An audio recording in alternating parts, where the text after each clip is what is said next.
What's going on, guys? So I wanted to show you this Chayote squash we grew this year on the back porch. This thing got absolutely humongous. This is one plant we planted. Where it comes out of the ground, it's about an inch across, over an inch thick. But I want to show you this vine because I've never seen a squash do this before. Most of the squash we grow are like the bush type, but this one is out of control. And I also noticed that my corkscrew vine has finally started to bloom, but it's going to be too late for it because it's going to be frosted. Well, it frosted last week, but it didn't kill anything back here, so who knows. And I also have a Luffa gourd on the other side of the house. It's doing the same thing. But I want to show you this Chayote squash right here.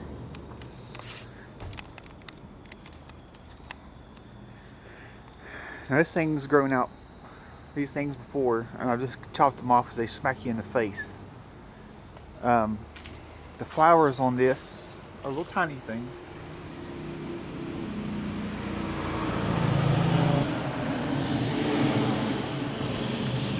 Not even an inch wide, maybe half an inch. But it is blooming. It started blooming about 3 weeks ago, and I don't see any little squashes on it. It's not going to have time to mature anyway, I don't think. But here is my corkscrew vine that started blooming. This vine is everywhere. It's planted right here. This is where we planted the main squash thing at.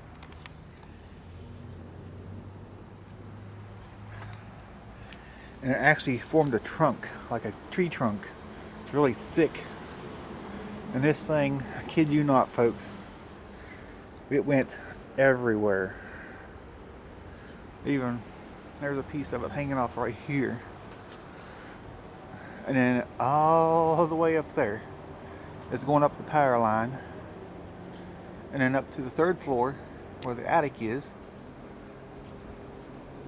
There's the rest of it, climbing up there. And then it's coming over here across the top of that window.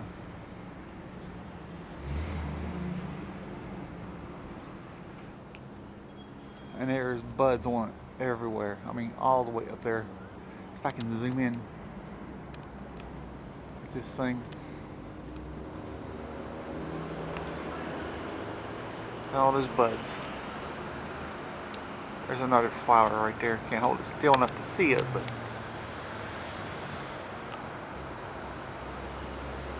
there you have it.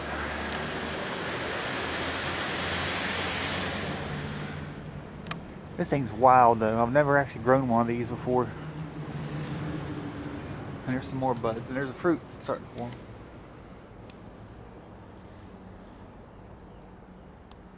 Now there was one somewhere right in here. There's flowers. Like I said, the flowers are only about half an inch across. But a lot of it's died because it's come under the porch and there's no light down here underneath the roof. But this thing has really outdid itself.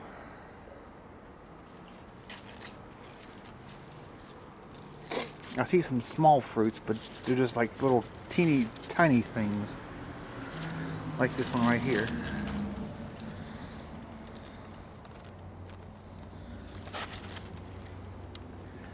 They kind of taste like a, well, like a pear type taste to them. We started this back in early April and planted it out here. It took a while for it to take off, but when it did, it fucking went everywhere. This is what's left of the garden. This is a yacon. It got huge too. And it's got flower buds on it. But yeah, this is what it looks like. There.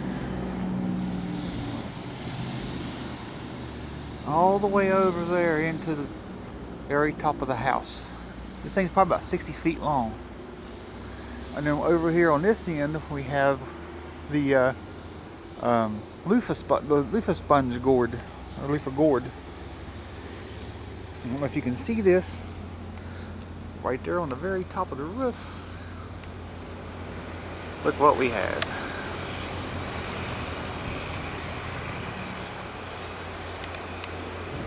And then right there at the window.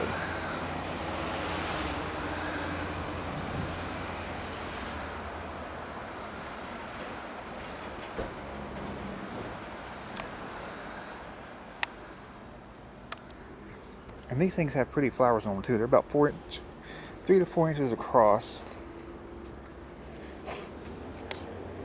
And they open early in the morning, and they stay open pretty much throughout the whole evening.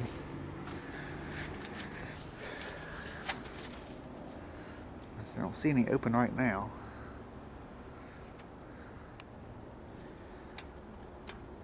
But I think I see one that might be ready to pick.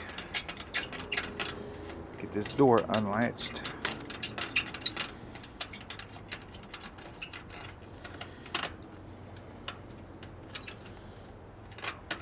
Okay, there we go.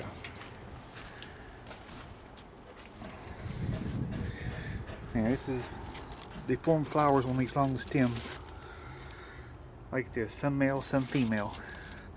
See, right there's one forming right there. And then right there's one. The actual gourd. Nowhere near ready yet.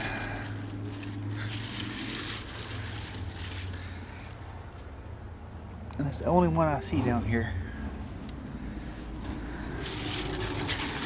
That one's about 2 feet long.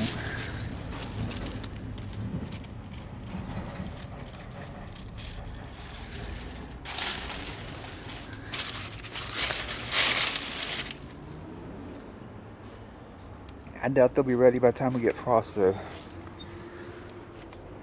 They do take a while to ripen. You have to wait for them to turn brown. And then they start to lose their mass and weight, and they get lighter. And this thing like a little screw type thing on here. Keep dogs out. But yeah, that's the loofah on this end. There's 2 of them right there, 3 of them hanging beside the window. And then you got this massive chayote squash on this end.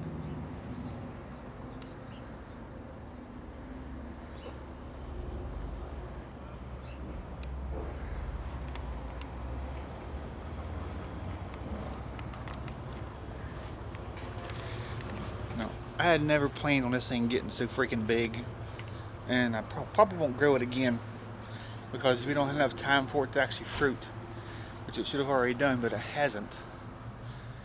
But I want to show you a couple other things here before I get off and upload this to YouTube. One of them is a nasturtium that came back from last year, and then popcorn cassia and morning glory tree. So I'm going to show you those 2 before I get off here. But I wanted to show you the squash. This thing is absolutely huge and massive. I've never seen anything like this before. It's growing up the power lines. It's going on top of the roof too, down on the corner here. See a little sprout up there.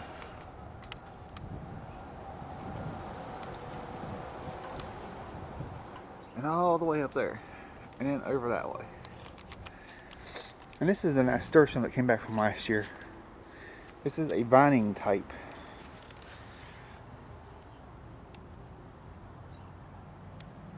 And you can eat these. They taste like radishes.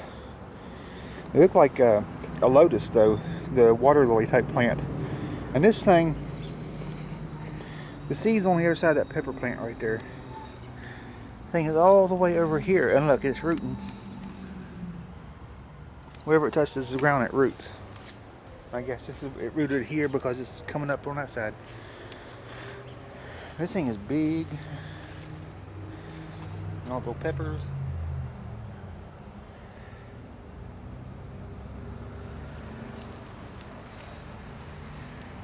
All the flowers.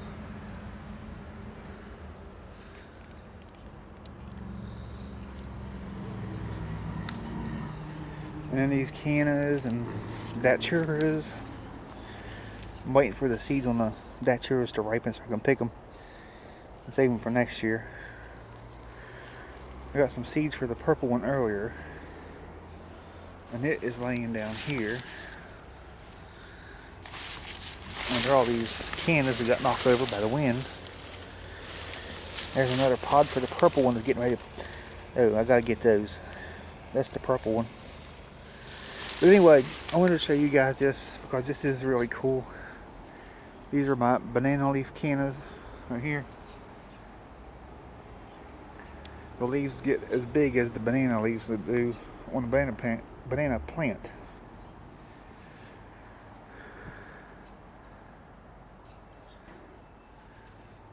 And I've got some dahlias back in there too, but I think they pretty much died back. Here's one with a purple flower on it.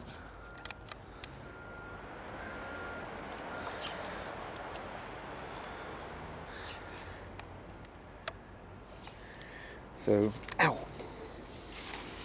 I've got to pull up a rose bush and brought it back here. Oh shit! Oh. So,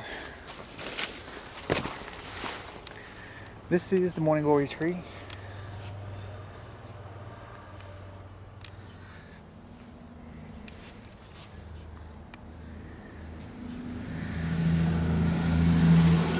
And this is the popcorn cassia.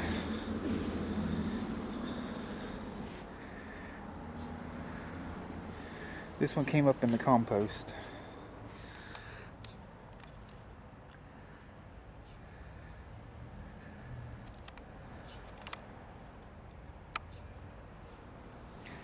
And if you rub the leaves on them and smell it, it smells like popcorn. It's weird how it grows though. Plenty of seeds on here, which is actually how I started these cannas, with some seed. I think I'm just going to throw some hay over top of these things and just leave them in the ground, because they are a pain in the ass to dig up.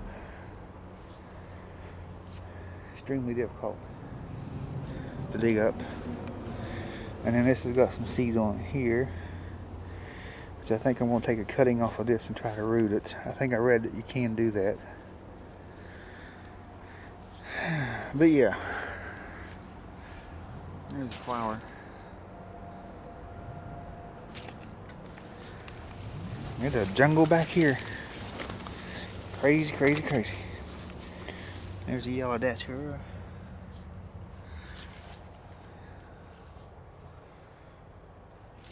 These things are pretty when they bloom. Or I just wish they'd come back every year on their own, so I didn't have to keep replanting them and keep starting seeds every year. Now the wild one will come back from seed, but the wild one, I don't care too much about the wild one because it just spreads everywhere and takes over. Most of the stuff out here is died. I'm just gonna go ahead and show you guys the yard anyway. My tobacco plant, I've got seeds off of it since I planted it. It was supposed to be a variegated one, but it was a solid green. I got it from Hertz Greenhouse in Ohio. But I'm gonna show you guys what's going on in the yard here. There's not really much of anything. Everything's pretty much died back and down. There you go. Now this elephant ear, my boyfriend got it at his aunt's house and brought it down here, and it comes back every single year. Oh, well, I got you guys out here. I have this curly willow here in the side of the house. Do any of you know what is falling out of that willow? Is it the sap or what? Because there's bees and flies are swarming all around this thing the last 3 weeks, and I don't understand why. I don't know if sap's dripping out of the tree or what, but who knows. Right here's where my swarm atoms are. I found a seed pod, a ball, not too long ago. There's a datura right there. And this is the tobacco plant. Had bugs all over it. And it's full of seeds. The flowers are white with a pink tinge to the edge of the petals. And this is basil. This stuff grew like 6 foot this year, and I've never seen it do that. There's a calla lily. And more basil.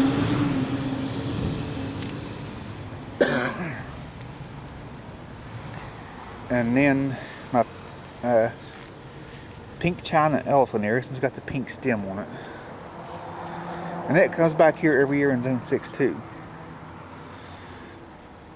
And it's been down like 0 degrees the last couple years.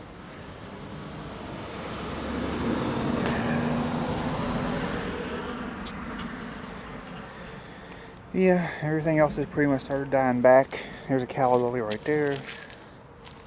I planted some egliums here in this spot, and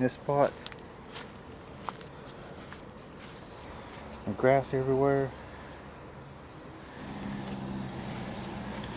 This is a yucca.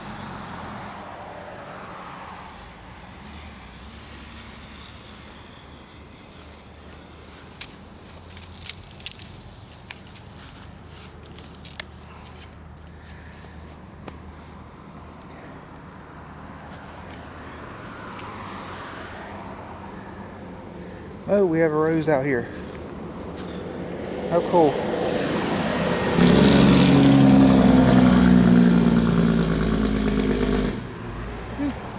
That's awesome. That thing bloomed. I pulled all the weeds out of this right here. It was really bad. This cactus.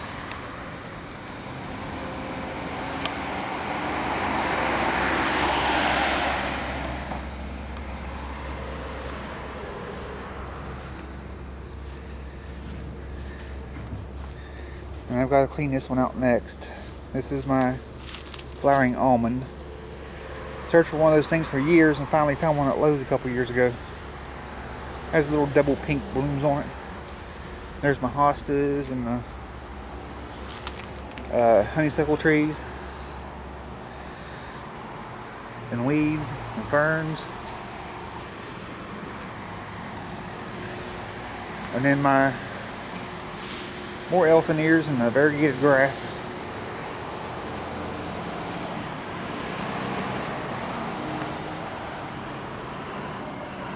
I've got iris through here. I've got a phlox, garden phlox, mallow. This one has the big red blooms on it. And this here was a red and white striped rose. And the graft on it died, so it went to solid red and went crazy. So I'm going to dig it up and get rid of it. There's variegated yucca. There's some prickly pears inside here. And then there's this yucca here. Now this one, someone had chopped a yucca down in their yard. This one was like about 7 feet tall. It had a big trunk on it. And what I did with it is I cut the 3 tops of it because someone cut it down and dumped it at the river. I cut the 3 tops of it off and brought them home, cleaned them up, stuck them in a bucket of water, and they rooted within 3 months. So I went ahead and planted that one there. I don't know what species it is. Whenever I went to the river and I found it, it had a trunk on it about 7 feet long, and it had 3 tips. So I cut the tips off and brought them home, cleaned them up. It took about 3 months for them to root. I mean, they're just like a Dracaena. You can cut the top of a Dracaena off and root it in water too. I mean, they're all related to each other, but it rooted, and it hasn't grown a whole lot in 2 years, but it's doing pretty good. It's actually bushed out this year a lot more than it had before. But I just want to show you guys that squash, because that squash has gone crazy, crazy, crazy. Hope you liked the video. I'm gonna go out there and check on my dragon fruit, see if it's ready to pick yet. But I wanted to show you guys that squash. That was crazy. Anyway, if you have any questions or comments about anything you see in this video, leave them below and I'll get back to you as soon as I can.